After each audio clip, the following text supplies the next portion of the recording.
Hey everyone, Cody here. We're going to do a quick test of the 24 diode Jigga Watt. I got some weed eater glasses here I bought from Home Depot, some basic shades. Let me show you what strobo or photostrobic pulses look like coming from a light. If you come over here, here's our Jigga Watt. Let me turn them all down. Okay, as you notice, I want to show something I've showed in past videos. Each one of these are independently controlled. There's 6 diodes beneath this fan, and each of the fans, each 6 diodes are independently controlled. When I turn this on, you'll see lines come through. Like right now, they're fine. There's no problem, right? But then when we get down here, so see this pair of glasses. If there's any complaint with this particular diode technology, it would be that taking a video with that can be a nuisance. But a pair of sunglasses, if you own one of these, will solve that problem. You just put that over, and you know it'll fix the issue. We'll show you in a second. So here, I've got this one fan on. It's so powerful. Look at these other fans that are spinning. It's pushing so much air through. Now I'm going to turn this quadrant on. You'll notice the light got brighter. I'll turn this quadrant on and this quadrant. So this is the polycarbonate with glass lens model. Today I go pick up the metal. I pick up all the metal that has been laser cut by Colorado Laser Tech. I'll be showing you them. They gave me I got video shot inside of their facility, not with their laser machines, but just other people. They got wonderful people over there. So as you look underneath here, I can turn off one quadrant, I can turn off this quadrant. So right now only half of this grow light is actually working, and only 2 fans of the 4 are actually spinning. So I'll go ahead and turn this quadrant back on, and I'll turn this quadrant back on. And man, this thing is lit. I mean, this thing is really, really lit up. So let me give you a measurement of how... Wait, it doesn't really work with... It's still doing the... Yeah, that's okay. Let me give you a measurement. Okay, that is 5 feet. Can you get that? 5 feet down from this light. I'm going to go ahead and use this spectroradiometer. So I have a quantum meter or a power sensor, but it only covers 400 or 700 nanometers. This light covers between 400 and 700 nanometers. I do not put UV or IR on these. Those do produce synthesis. Yes, I know. They are part of the extended PAR range, as Dr. Bruce Bugby would cite in one of his videos.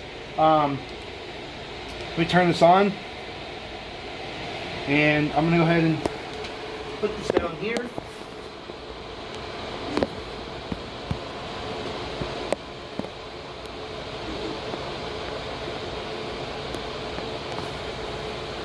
It's so bright I don't want to get the reading. Let me try it now. There we go. But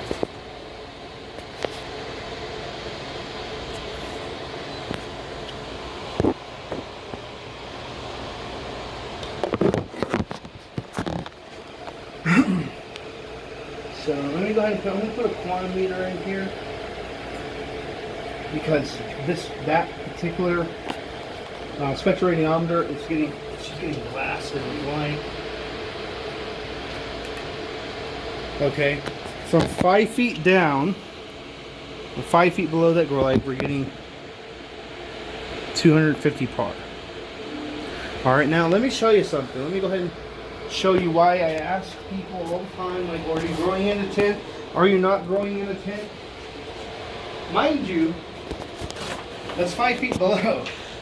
If I come up, typically plants will be about 2.5 feet below that. So I'm just showing you some exaggerant distance. I mean, if you notice, you're getting a lot of PAR even from that distance. But take a look at this. By shutting the grow tent, We went from 250 par to 321 par. 320 par in a 4 foot by 4 foot grow tent, 5 feet down. That's 5 feet, folks. Test your light. Test any grow light out there. Now the Gavita DEs can definitely mess with this from 5 feet down, but that's well, that's a Gavita DE for you. I don't know any grow light out there that's punching 320 par from 5 feet down, and that also smashes a lot of people that trash talk the driverless cobs. Okay, they are not, you know, they have their ups and downs. Every technology does. Over here is a Cree design. I'm targeting right around 300 watts. I'm trying to make a efficient grow light. I'm going to be growing with it. These are 36 volt cobs. I'm not going to test this today because I'm overdriving these, and it's already problematic overdriving these. I was wanting to see if I could push, you know, a lot of people talk about the Cree cobs a lot, and I've never really built a Cree cob system. So I was going to try to cram 50 VDC through 36 VDC and overcool it, but I could just tell that that's going to be a problem because the cob's already responding. I've already built other Cree cob designs and I stuck with their specifications, and they're doing fine, outstanding. But I'm pushing another Cree cob at 48 volts DC. 46 volts DC. So just barely 10 volts over what they're rated for. But this one here I pushed from 50 to 55. Like they're being pushed a little bit harder. And I can tell they don't like it. So I went ahead and spent some money. And I have some 76 volt cobs, a Cree cob 6P35 90s. So the 70, or is it 72 volts? I get 72 dyslexia, baby. Woo! 72 volt Cree cobs are on their way. So I'm going to put those in instead so that I'm not overdriving, I'm underdriving. And I'll be able to see their performance difference. This unit was pushing out a decent par around like 680 to 700 from 2 feet down in a 4 foot by 4 foot, covering it very nicely with a high par. But I just wanted a little more, you know, I wanted a little bit more pop out of it because the drivers can push more. These cobs are being pushed too hard, and I think I want to just go ahead and balance that out by I'm going to be running these Cree cobs not at their rated voltage, not directly at it, just close. So these 76 VDC cobs, I'm going to make some adjustments. I'm going to change over to a different driver here. Try on over to I could change over to this one and be matched perfectly for pretty much 4 72 volt Cree cobs. But I don't know. I may just slightly overdrive them. Let's go ahead and look at the power draw here on the Jigga Watt, 24 diode Jigga Watt. Let's take a look at this. Right now it's warmed up in there.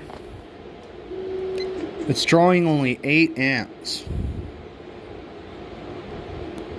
and running at 845 true watts draw. It is punching 320 par from 5 feet down. That's outstanding. That's insane. Insane. Take your favorite grow light and test that out. If you have a par meter, if you have an Apogee par meter, try it out.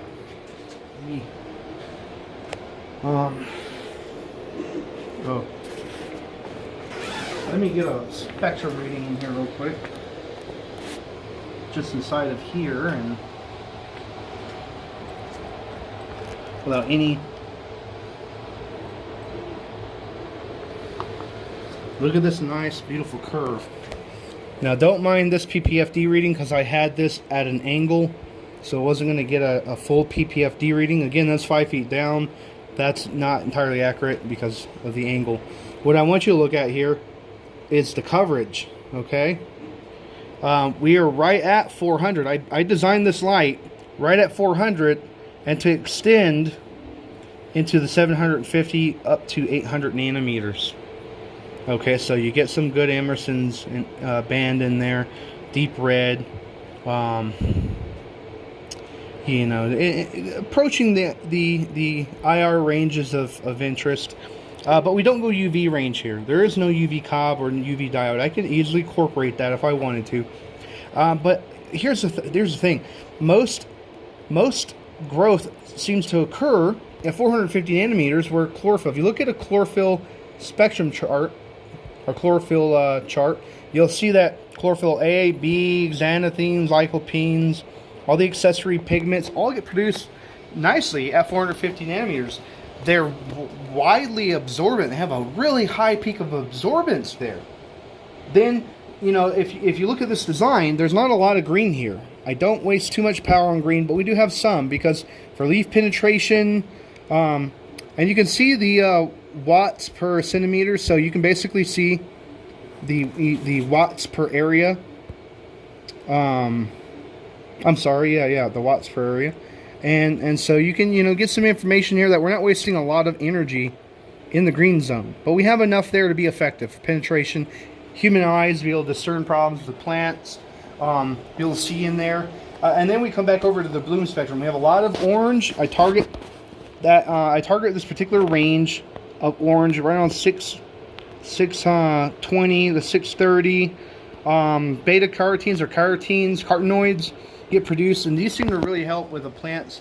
From my experience, the plant being exposed to anything that it needs to, any kind of oxidative stress, even, you know, maybe high par levels, where you don't have enough CO2, any kind of, you know, any kind of deficiency issues, those antioxidants really seem to boost up the plant. And if you notice, an HPS bulb does really good grows, right? In HPS before LEDs, it's very strong orange. And look how, you know, aside of an iLux, Hortilux, they've always been a proven champion at producing bud, right? So I wanted to target a lot of what I've seen out of HPS, and also the power, but more control factor, more spread, really tough diodes. I have the unit that I shot with a M16 over here. So if you visit gammagrowlights.com, you'll see I don't put that video on Facebook or YouTube or anything, and you'll see me when I take a full auto against this thing and test it out. And what's really cool is this diode right here actually turns on. I show that in other videos. So it's got a hole right through it, but the cob still powers on. That's tough, if you ask me. So now let's see, you know, what do we get if we raise this up? Let's raise it up a little bit. I'm just gonna kind of eyeball about 2 feet down. And we'll go as if we're hovering this. So right now I'm approaching a foot, actually, because this design doesn't have my because this design doesn't have the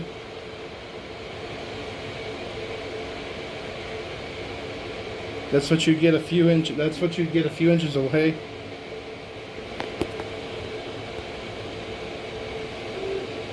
All right, let me drop it down some. Can I take a video up here? Okay.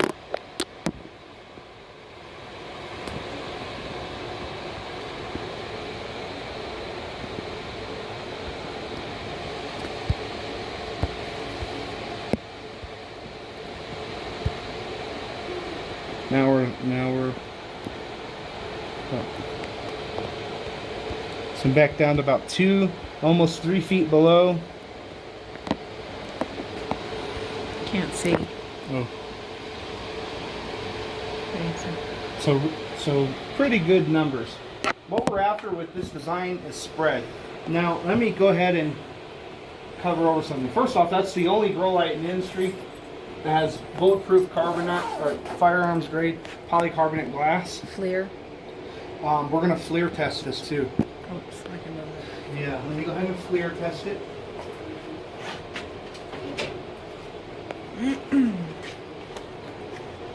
You'll see the heat dispersion here.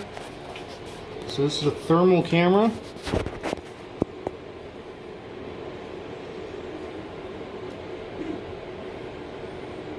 I have a reading in Fahrenheit instead of Celsius, so people could understand and relate a bit more. It's still powering on here.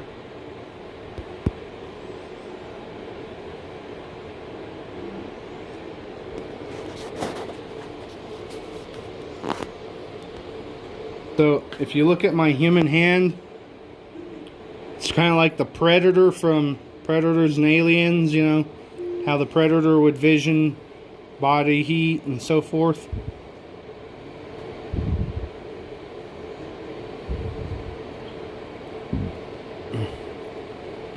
Let me see if I can get it to...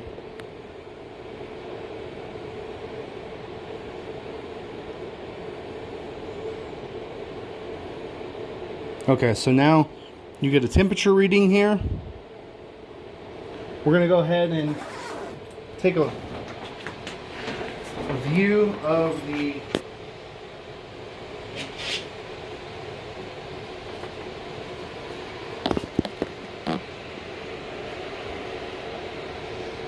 Can you take a picture, or what are you doing? Okay, so It's if, not that. There's so much reflection going on between that. Yeah, I and know, it's crazy. that I can't Okay, here we go. really see. Let me see if I can. Let me go back to images here. Okay. So as you can see, oops, let me go to that image. As you can see, this is the floor of the tent. And you can see where the hot zones are. The hot zones is the orange there. And then on the outer edges, on the walls of the tent, it's a bit cooler. But you can see a bit of spread. I'm going to take a better picture here so we get more information there.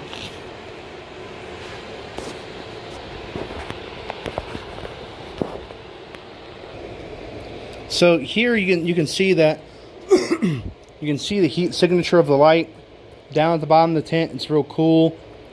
I designed it so all the heat should exhaust up to the top. Remember, heat rises to the top.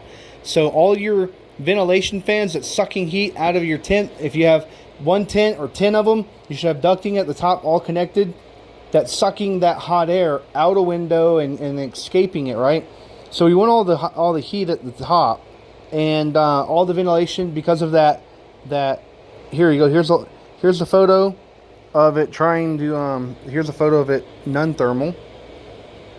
You can see it just looks like the entrance to heaven. It's so bright in there, it just is insane. So here you can see in the tent that the footprint is so wide. We're going to cover why that is. It's so wide that look at all the grow tent is orange. It's hitting everything inside of there. Okay, here's a color map, another color map. You can see that the top of the tent is got the heat. Low part of the tent does not have the heat. That just shows the direction of our exhaust. And it's still, or here's a direct image of the grow light itself. You can see all the diodes are the hottest spot. The highest temperature that we're getting up to right there in the center of the light is 116 degrees Fahrenheit. So remember, your human temperature when you're getting a fever, you might run at 99, 100 degrees Fahrenheit. So this is not very much above a human temperature, human fever.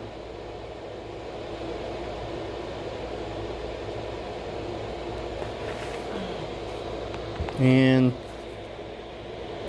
the center of that whole zone, look at all that light radiated throughout that entire tent.